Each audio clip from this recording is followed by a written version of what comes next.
الحمدللہ رب العالمین والصلاة والسلام علی سید الانبیاء والمرسلین اما بعد فاعوذ باللہ من الشیطان الرجیم بسم اللہ الرحمن الرحیم۔ الحمدللہ الہادی پروگرام میں نبی کریم صلی اللہ علیہ وسلم کی اتباع اور اطاعت کے بارے میں کلام چل رہا تھا، اور نبی کریم صلی اللہ علیہ وسلم کے قول کی پیروی کرنا یعنی اس کے تقاضے کے مطابق عمل کرنا، یا سرکار صلی اللہ علیہ وسلم کے عمل مبارک کو دیکھ کر اس کو اختیار کرنا یا پڑھ کر سن کر اختیار کرنا اسی وقت ممکن ہے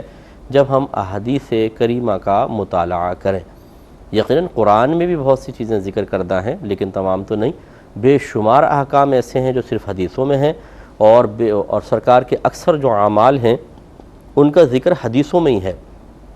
تو پھر ضروری ہوا کہ ہم حدیث سے بھی اکتساب کریں۔ اسی کی روشنی میں یہ بات چل رہی تھی مریض کی عیادت کے سلسلے میں کہ نبی کریم صلی اللہ علیہ وسلم نے اس کی تلقین بھی فرمائی اور آخرت کے احتساب کی طرف اشارہ بھی کیا کہ اگر کوئی جان بوجھ کے کسی مریض کی عیادت نہیں کرتا تو اللہ تعالیٰ ہو سکتا ہے کہ اس شخص کو بھی یا ہمیں بھی بروز قیامت کھڑا کر کے اس کے بارے میں سوال فرمائے۔ اور پھر رحمت کونین صلی اللہ علیہ وسلم نے خود اپنا عمل مبارکہ ایسا دکھایا کہ آپ مختلف امراض میں لوگوں کے پاس گئے ہیں اور ان کی عیادت فرمائی ہے۔ لہٰذا ابھی جو بخاری کی روایت چل رہی تھی، حضرت انس رضی اللہ تعالی عنہ نے حضرت ثابت رضی اللہ تعالی عنہ سے فرمایا کہ میں تم پر رسول اللہ صلی اللہ علیہ وسلم کا بتایا ہوا دم نہ کروں۔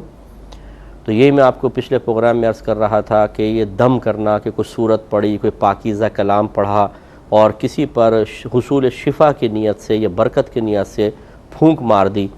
تو یہ سنت ہے۔ اسی طرح پانی پہ دم کر کے پانی پلا دینا، تو جو آپ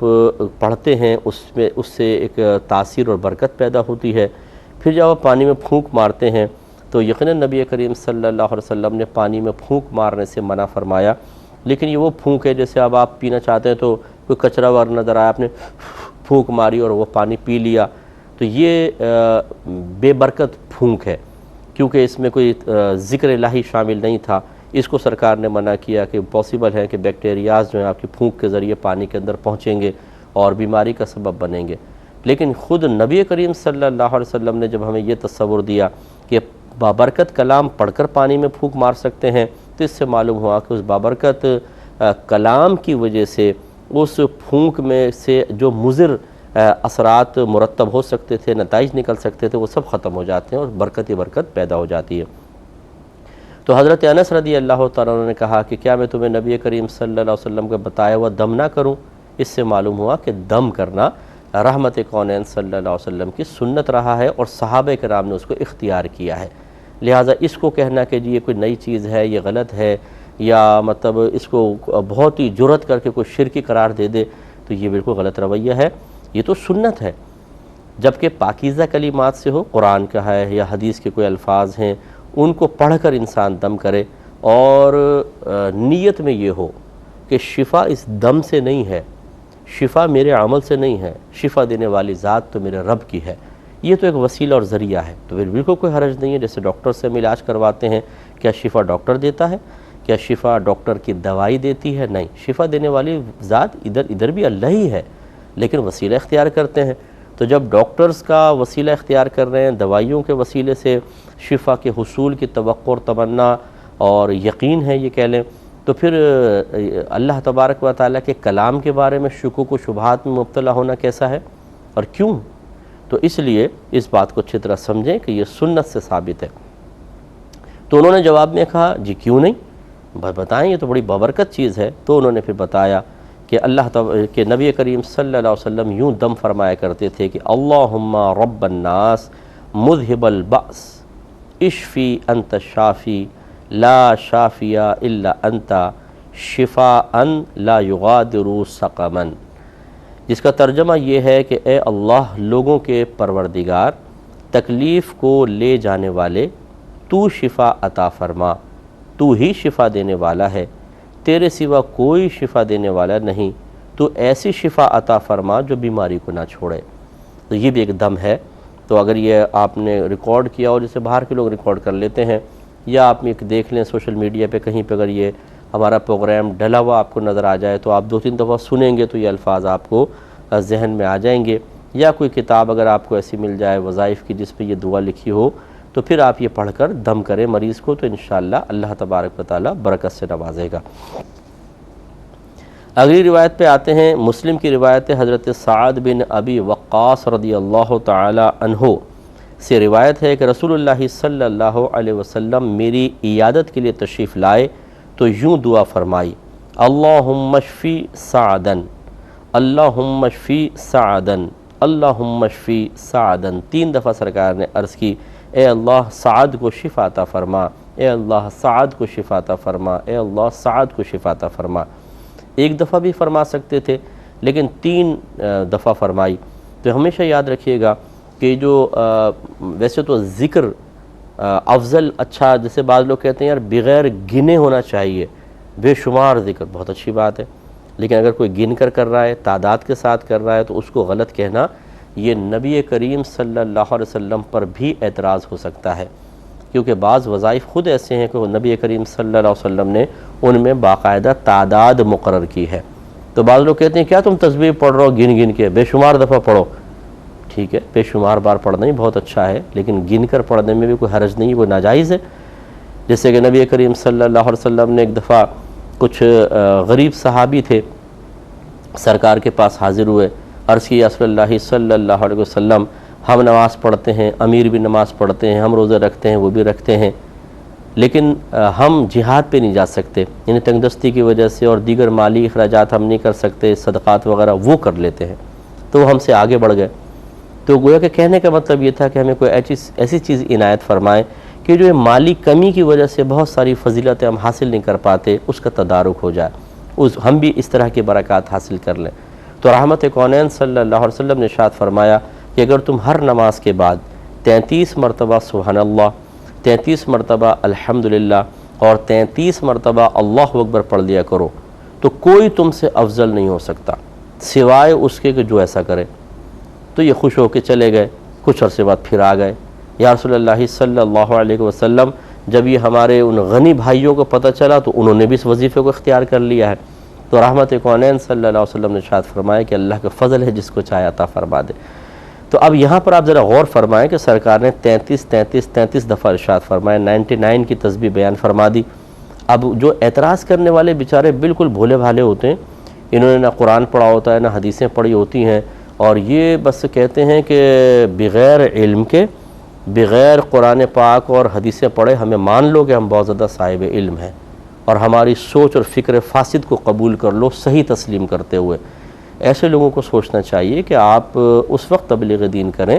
یا اس وقت اپنے ذہن میں آنے والے ہر خیال کو دین بنا کر پیش کریں کہ جب اس کی تائید قرآن و حدیث سے ہو جائے، ورنہ نہ کریں۔ تو میں نے یہ زیادہ تر میں نے دیکھا ہے بڑی معذرت کے ساتھ، جو زیادہ عمر کے لوگ ہوتے ہیں، جو سفید داڑھی آخرت میں آخری عمر میں داڑھی رکھ لیتے ہیں، سفید داڑھی ہوتی ہے، وہ زیادہ اس طرح کی تلقینات کرتے ہوئے نظر آتے ہیں جو بہت دفعہ خلاف شرع بھی ہوتی ہیں۔ تو وہ یہ کہتے ہیں نوجوانوں سے، ارے کیا تسبیح ہاتھ میں اٹھا رکھی ہے، بے شمار بار پڑھو، اللہ تعالیٰ گن کے اللہ کی بارگاہ میں دے رہو۔ غلط رویہ ہے۔ یہاں پہ بھی دیکھیں 3 دفعہ سرکار نے 1 2 3 دفعہ، بے شمار بار تو نہیں پڑھا۔ تو اس لیے ایک تو معلوم ہوا کہ عدد مقرر کر سکتے ہیں، دوسری بات یہ کہ جب نبی کریم صلی اللہ علیہ وسلم کوئی بھی عدد مقرر کرتے ہیں تو اس میں بڑی حکمتیں ہوتی ہیں اور بڑی برکتیں ہوتی ہیں، اس عدد کو نظر انداز نہ کریں۔ اسی لیے جیسے اب بعض آپ بزرگوں کے پاس جائیں گے، جی میں کوئی وظیفہ دے دیں، وہ کہتے ہیں چلو 100 دفعہ یہ پڑھ لو، 80 مرتبہ یہ پڑھ لو، 70 مرتبہ یہ پڑھ لو۔ تو اب یہ نہیں کہ آپ سوچیں کہ چلو 70 ہے تو 80 کر دوں، 100 ہے تو 200 بار پڑھ لوں، نہیں۔ اس ہندسے کے مقرر کرنے میں بھی ایک حکمت ہوتی ہے، ایک راز ہوتا ہے، ایک کنیکشن ہوتا ہے، اس وظیفے کی تاثیر کا ایک کنیکشن اس تعداد کے ساتھ بھی ہوتا ہے۔ اس لیے اچھی طرح خیال کریں اور ڈیڑھ ہوشیاری کرنے کے بجائے جیسی تلقین کی جائے اس کو قبول کریں، خصوصاً اگر وہ نبی کریم صلی اللہ علیہ وسلم کی جانب سے ہو۔ اب جیسے یہاں 3 دفعہ سرکار نے بیان فرمایا تو اس میں ضرور کوئی حکمت ہے، اس لیے آپ بھی جب کسی مریض کے پاس بیٹھیں اور اسے دعا دینے لگیں تو کم از کم اس کو 3 دفعہ دہرا لیں، تو جو اس 3 مرتبہ کے ذکر میں حکمت ہے اور ایک برکت اللہ نے پوشیدہ رکھی ہے، انشاءاللہ اس میں سے ہمیں بھی حصہ حاصل ہوگا۔ حضرت ابو عبداللہ عثمان بن ابو العاص رضی اللہ تعالی عنہ سے مروی ہے، وہ کہتے ہیں کہ انہوں نے نبی کریم صلی اللہ علیہ وسلم کو اپنے اس درد کے بارے میں بتایا جو وہ اپنے جسم میں محسوس کر رہے تھے، یعنی اللہ تعالیٰ یا رسول اللہ بڑا پین ہے بدن کے اندر، آپ کچھ کریں۔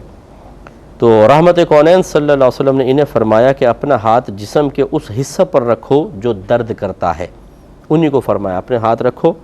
اور 3 مرتبہ بسم اللہ الرحمن الرحیم اور 7 مرتبہ یوں کہو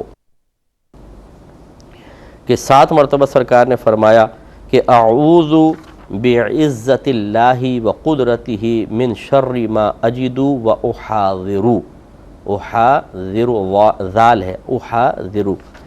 جس کا ترجمہ یہ ہے کہ یعنی میں اللہ کی عزت کی پناہ اور اس کی قدرت میں آتا ہوں اس برائی سے جو میں پاتا ہوں اور جس سے میں ڈرتا ہوں۔ تو یہ بزرگان دین فرماتے ہیں کہ اگر اس طرح کریں گے تو بڑی مطلب شفا حاصل ہوتی ہے، درد کے دور کرنے کے لیے بہترین وظیفہ ہے، تو اس کو اختیار ضرور کریں۔ اب اس میں ایک بات بڑی قابل توجہ ہے کہ وہ صحابی سرکار کی بارگاہ میں آتے ہیں اور عرض کرتے ہیں یا رسول اللہ مجھے جسم میں درد ہے، تو جواب میں سرکار نے یہ نہیں فرمایا کہ بھئی درد ہے تو آرام کر لو، اگر درد ہے تو اللہ کی بارگاہ میں دعا کرو، اللہ تعالیٰ درد دور کر دے گا۔ اس کا مطلب یہ ہوا کہ یا سرکار نے یوں کہا ہو کہ بھئی پھر اللہ سے کہو نا، اللہ کو چھوڑ کر میرے پاس کیوں آگے ہو، شفا تو اللہ دیتا ہے نہ کہ رسول دیتا ہے، جا کے اللہ سے شفا مانگو۔ نہیں، نبی کریم صلی اللہ علیہ وسلم نے فوراً ان کو ایک وظیفہ تعلیم فرمایا۔ اس سے یہ معلوم ہوا کہ صحابہ کرام علیہم رضوان اپنی دنیاوی حاجات کے لیے بھی اور دنیاوی پریشانیوں کو دور کرنے کے لیے بھی نبی کریم صلی اللہ علیہ وسلم کی بارگاہ میں حاضر ہوتے تھے اور انہیں دور کرنے کے لیے سرکار کو وسیلہ بناتے تھے۔ اور یقیناً ہمارا بالکل یقین کامل ہے کہ کسی صحابی کا یہ ذہن نہیں تھا کہ شفا اللہ نہیں دیتا رسول دیتے ہیں، سب کا یہی ایمان ہے، یہی اعتقاد ہے، یہی یقین ہے کہ شفا دینے والی ذات فقط اللہ تعالیٰ کی ہے۔ اس کے باوجود نبی کریم صلی اللہ علیہ وسلم کی بارگاہ میں آ کر سوال کرنا ثابت کرتا ہے کہ صحابہ کرام کا بھی یہی نظریہ تھا کہ دینے والی ذات اللہ کی ہے، لیکن جب وہ دیتی ہے تو کسی نہ کسی وسیلے سے عطا فرماتی ہے، اور رحمت کونین صلی اللہ علیہ وسلم سے بڑھ کر کوئی دنیا میں وسیلہ نہیں ہے، اس لیے وہ بارگاہ رسالت میں حاضر ہوئے۔ ہو سکتا ہے سوچ میں فکر میں فساد ہوتا، تو جب انہوں نے آ کے نبی کریم صلی اللہ علیہ وسلم کے سامنے ذکر کیا تو پھر نبی پہ فرض تھا کہ اس فساد کو ظاہر کر دیتے کہ آپ کی غلط سوچ ہے، شفا دینے والی ذات اللہ کی ہے تو وسیلہ نہ بناؤ، ڈائریکٹ اللہ تعالیٰ سے دعا کرو، اللہ تعالیٰ آپ کے درد دور کر دے گا۔ نہیں، بلکہ سرکار صلی اللہ علیہ وسلم نے ایک وظیفہ تعلیم فرما کر یا ان کے لیے دعا کر کے اس کو تائید بخشی، ان کی سوچ کو، ان کی فکر کو، ان کے عمل کو، کہ ہاں اللہ ہی شفا دینے والا ہے، اور اللہ تعالیٰ نے دنیا میں بہت سارے وسائل بنائے ہیں، اسباب مقرر کیے ہیں، ذرائع مقرر کیے ہیں، تو انسان کو چاہیے کہ ان ذرائع کو اختیار کر لے، اس میں کوئی حرج نہیں ہے، لیکن توجہ اللہ تعالیٰ کی طرف ہی کامل طور پر ہو کہ شفا اللہ ہی دے گا، یہ ایک وسیلہ اور ذریعہ ہے۔ تو اسی لیے اب دیکھیں بہت سارے لوگ جو ہیں وہ علاج روحانی علاج جس کو کہتے ہیں، وہ علماء کے پاس آتے ہیں، مفتیان کرام کے پاس، مشائخ اعظام کے پاس، اسی طرح باعمل عاملین کے پاس، بے عمل کے پاس نہ جائیں۔ آپ نے پروگرام دیکھے ہی ہیں کس طرح کے جالی بن کر بیٹھے ہوئے ہیں، ہے کچھ بھی نہیں ان کے پاس، بڑکے مارتے ہیں، لوگوں کی نفسیات سے فائدہ اٹھاتے ہیں، ان کی سادہ لوہی کم علمی اور جہالت کو کیش کرتے ہیں اور اپنے بینک بیلنس بھر رہے ہوتے ہیں۔ میں تو بڑا حیران ہوتا ہوں لوگوں کی عقلوں پر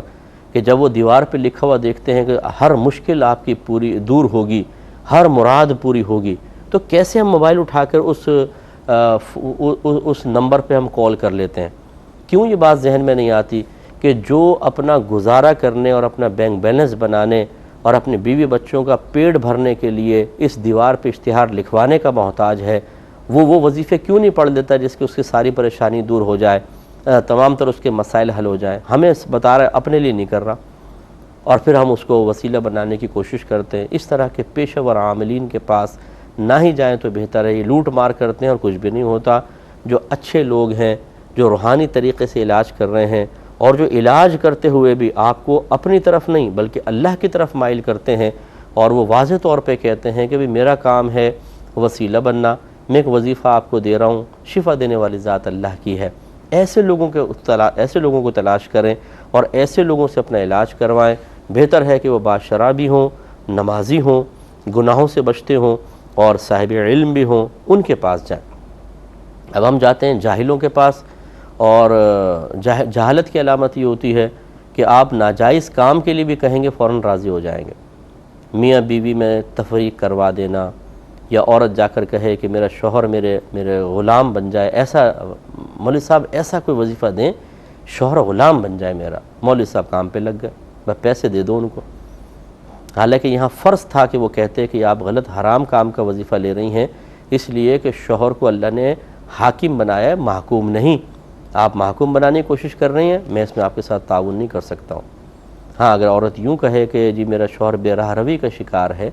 مجھے ویسی توجہ نہیں دیتا جیسے ایک بیوی کو دینی چاہیے، میرے حقوق پورے نہیں کرتا، نہ نفقہ نہیں دیتا، بچوں پہ توجہ نہیں کرتا، تو کوئی ایسا وظیفہ دیں کہ ہماری آپس میں محبت پیدا ہو، وہ گھر پہ ٹائم دیں، بچوں پہ توجہ کریں، ان کی تربیت کریں، تو پھر کوئی حرج نہیں، تو اچھی بات ہے۔ لیکن جو اس طرح کے ناجائز قسم کے کاموں کے لیے آپ کو تعویذ دینے کے لیے تیار ہو جائیں اور آپ کے ساتھ تعاون کریں، سمجھ لیجئے کہ وہ صحیح آدمی نہیں ہے، اس سے بچیں بھائی۔ میرے تو مشورہ یہی ہے، باقی آپ کی مرضی ہے۔ تو اب یہ اگر ہو سکے تو آپ اس کو اختیار کریں کہ اگر کوئی آپ کے گھر میں کسی کو داڑھ میں درد ہو گئی، کسی کی آنکھ میں درد ہے، کسی کے سر میں پین ہو گیا، بعض اوقات جسم میں پین ہوتا ہے، تو جہاں پر بھی درد ہو اسے کہیں وہ ہاتھ رکھے اور یہ وظیفہ پڑھے، یا آپ پڑھاتے جائیں وہ اس کو دہراتے جائیں، اور پھر اس پہ پھونک مار لیں، دم کر لیں۔ اللہ کی رحمت سے امید ہے کہ اللہ تعالیٰ کرم فرمائے گا۔ لیکن میں یہاں پر ایک بات اور عرض کرنا چاہتا ہوں کہ بعض اوقات قرآن میں، حدیث میں کوئی بات ذکر کی جاتی ہے، ہم اسے اختیار کرتے ہیں لیکن ویسے رزلٹ نہیں نکلتے جیسا لکھے ہوتے ہیں، تو ایسی صورت میں کیا کرنا چاہیے؟ اگر موقع ملا تو انشاءاللہ نیکسٹ پروگرام میں وضاحت سے اس کو ذکر کریں گے۔ امید ہے کہ آپ اس پروگرام کو بھی دیکھیں گے۔ اللہ تعالیٰ عمل کی توفیق عطا فرمائے، آمین۔ وآخر دعوانا ان الحمدللہ رب العالمین۔ میں بہک سکوں یہ مجال کیا، میرا رہنما کوئی اور ہے۔